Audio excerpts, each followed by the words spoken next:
I just discovered that I don't have to do this like live, so it means that if this is totally terrible, I can scrap it and record it again.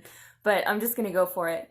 Um, I I am super excited to be able to read the Radiance Sutras again. I used to read these for my students before, usually in meditation classes. Um, and I have some on the podcast that I've been running, but I like video, so I thought I'd throw a couple of these up on. Well, actually, the thing in my head is much longer than a couple of readings, but I I've never been consistent with it, so we'll see what actually happens. These they're called the Radiance Sutras, and I highly recommend this book if you have any love for language and if you have any interest in developing a meditation practice. These are some very early writings on yogic meditation. Um, Super easy to follow, and what you'll notice is that if first of all, they're super easy to follow. It's in plain English.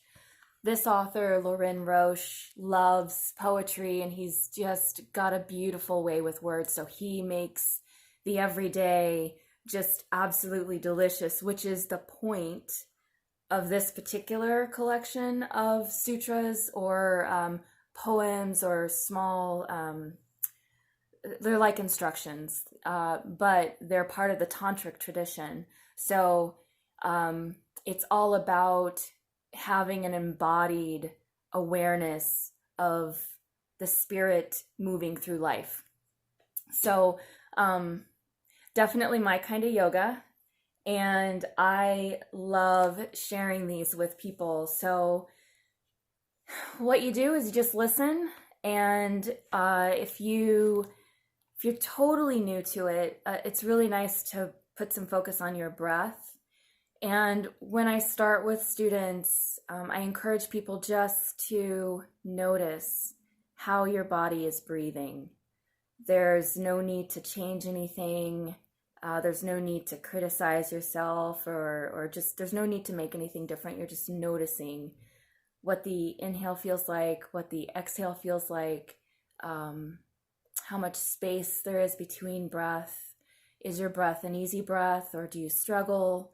Does it fill your entire rib cage? Are there areas, upper, middle, lower, left side, right side, front, back, that feel maybe like they're not fully expanding or releasing? Just noticing. All you're doing is paying attention. And that really is meditation. The foundation of meditation is learning to pay attention and focus. So if you just want to like feel the tone of what I'm saying and pay attention to your breath as I'm reading the words, that's a great place to start. And then if you want maybe a little bit more of a challenge, then you can listen to the words and follow the instructions, because that is actually what all of this is. It's an instruction for how to be in meditation in a moment to moment basis. So this is Sutra 1. I do not have these memorized, so I am going to read from the book and just be at ease and enjoy. Also know that, first of all, I'm out of breath because I'm out of shape. And secondly, the more I read these, the more I'll get into flow, but it's going to be clunky. So I'm going to read something and I'm going to say, oh yeah, I should have dropped in on that. Anyway, it's not going to be pretty the first however many. This is all,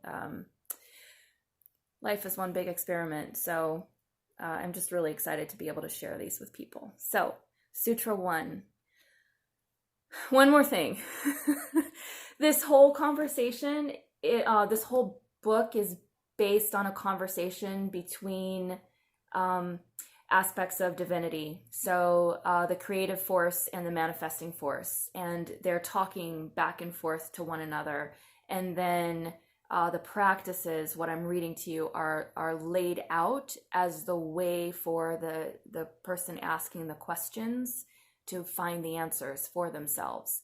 I'll share more about that because that's also a really beautiful story. But just so that you understand, this collection is designed as a conversation between the divine principle of creation and the divine principle of manifestation. And the divine principle of creation is asking these questions, and the principle of manifestation is saying these are the things that you do to experience the answers to the questions you're seeking for yourself, which is key. Okay. The one who is intimate to all beings replies, "Beloved, your questions require the answers that come through direct living experience. The way of experience begins with a breath, such as the breath you are breathing now. Awakening into luminous reality may dawn in the momentary throb between any two breaths. Exhaling, breath is released and flows out. There is a pulse as it turns to flow in. In that turn, you are empty. Enter that emptiness as the source of all life. Inhaling, breath flows in, filling, nourishing. Just as it turns to flow out, there is a flash of pure joy. Life is renewed. Life is renewed! That was the last line. So that's the tide of the breath.